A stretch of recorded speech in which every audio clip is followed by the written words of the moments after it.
Selamat pagi anak-anak, bagaimana kabarnya hari ini? Miss harap semuanya hebat dan luar biasa. Nah, sebelum kita belajar, mari kita berdoa terlebih dahulu ya. Berdoa dimulai.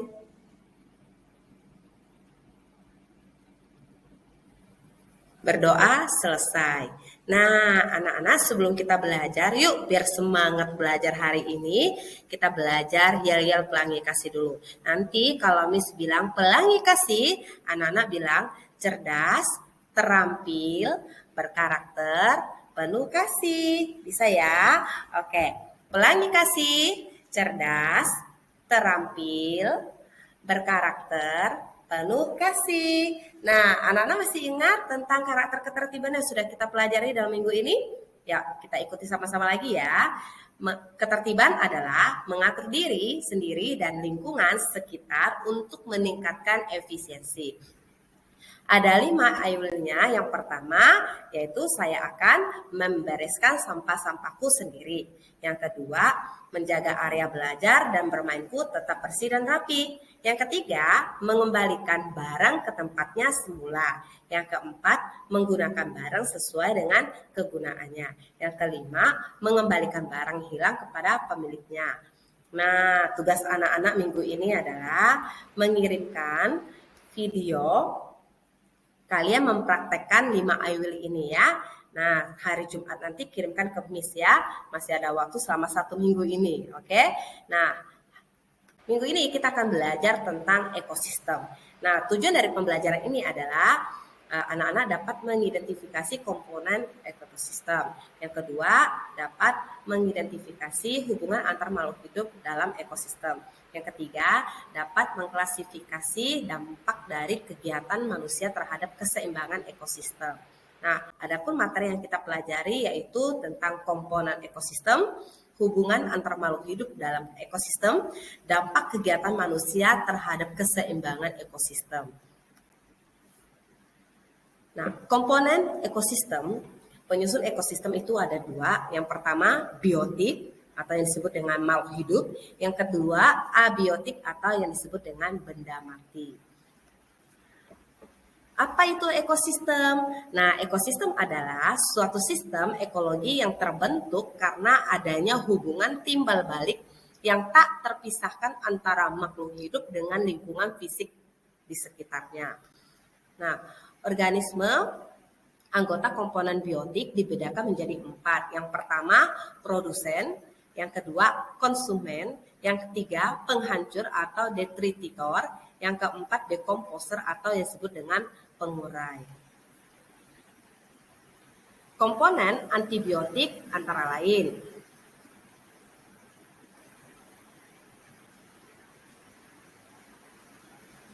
ada tanah, matahari, angin, iklim, dan air. Hubungan antar makhluk hidup dalam ekosistem. Setiap makhluk hidup memiliki kebergantungan terhadap makhluk hidup lain. Manusia memerlukan tumbuhan dan hewan. Tumbuhan dan hewan juga memerlukan manusia. Makhluk hidup juga memerlukan tanah, udara, dan matahari untuk mendukung kehidupannya. Makhluk hidup saling ketergantungan dengan makhluk hidup yang lain. Ketergantungan itu umumnya dalam hal makan-memakan yang disebut dengan rantai makanan. Apa itu rantai makanan? Rantai makanan adalah perjalanan memakan dan dimakan dengan urutan tertentu antar makhluk hidup.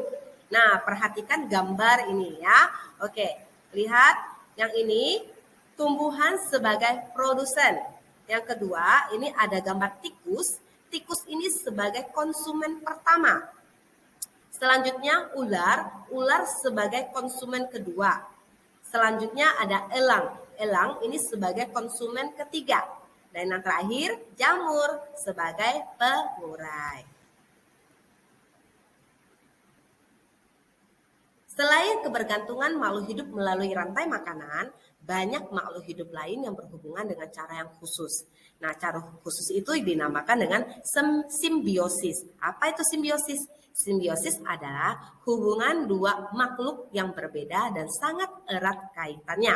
Nah, simbiosis itu sendiri terbagi menjadi 3. Yang pertama mutualisme, yang kedua komensalisme, yang ketiga parasitisme. Mutualisme itu adalah hubungan antar dua makhluk hidup yang saling menguntungkan. Contohnya, hubungan antara burung jalak dan kerbau. Kerbau mendapatkan keuntungan karena kutunya yang berkurang, sedangkan burung jalak mendapatkan makanan. Yang kedua, komensalisme. Hubungan antara dua makhluk hidup yang satu mendapatkan keuntungan, sedangkan makhluk hidup yang lainnya tidak dirugikan. Contohnya, hubungan antara tumbuhan anggrek dan pohon yang ditumpanginya. Tumbuhan anggrek mendapat keuntungan karena dapat menumpang hidup pada pohon dan selama menumpang tersebut anggrek tidak merugikan pohon. Nah, yang ketiga, parasitisme. Merupakan hubungan antar dua makhluk hidup yang satu mendapatkan keuntungan sedangkan makhluk hidup yang lainnya dirugikan. Contohnya, hubungan antara pohon mangga dan benalu. Benalu dapat hidup subur karena menghisap zat makanan dari pohon mangga yang ditumpanginya sehingga pohon mangga lama-lama akan menjadi kurus dan lambat laun bisa mati. Adapun dampak kegiatan manusia terhadap keseimbangan ekosistem. Yang pertama, penebangan hutan. Pohon di hutan ditebang secara liar dan berlebihan terhadap daerah resapan air dan suplai oksigen pun menjadi berkurang. Yang kedua, penggunaan pestisida berlebihan. Penggunaan pestisida berlebihan menyebabkan pencemaran tanah dan air. Akibatnya, beberapa makhluk hidup yang hidup di tanah dan air akan terbunuh. Yang ketiga, pembuangan sampah sembarangan. Pembuangan sampah sembarangan berakibat kerusakan lingkungan menjadi kotor dan bau. Nah, itulah paparan materi tentang ekosistem. Anak-anak silakan berlatih soal-soal berikut ini. Nanti tuliskan jawabannya pada kolom ya, komentar ya. Yang pertama, suatu sistem ekologi yang terbentuk karena adanya hubungan timbal balik yang tak terpisahkan antara makhluk hidup dengan lingkungan fisik di sekitarnya disebut, silakan dipilih. Soal yang kedua, lingkungan yang berupa benda-benda mati dinamakan lingkungan.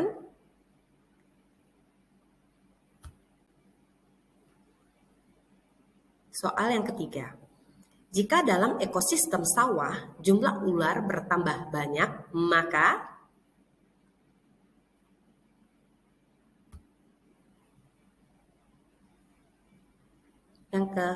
selanjutnya, padi belalang kata ular. Pada rantai makanan di atas, belalang berperan sebagai konsumen tingkat.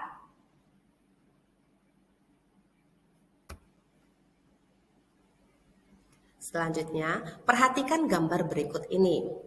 1, 2, 3, 4, 5. Urutan rantai makanan pada ekosistem sawah berdasarkan gambar di atas adalah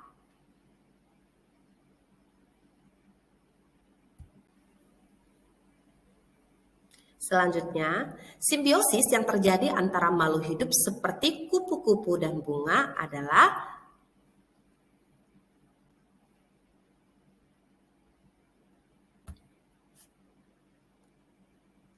selanjutnya, bunga mendapatkan keuntungan ketika dihisap madunya oleh lebah karena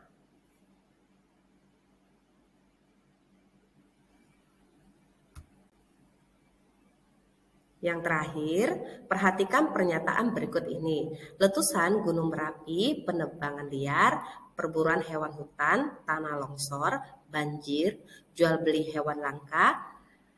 Nah, kegiatan manusia yang dapat mempengaruhi keseimbangan ekosistem adalah. Nah, demikianlah materi kita hari ini. Anak-anak nanti jawabannya silakan dikirim ke dalam kolom komentar ya.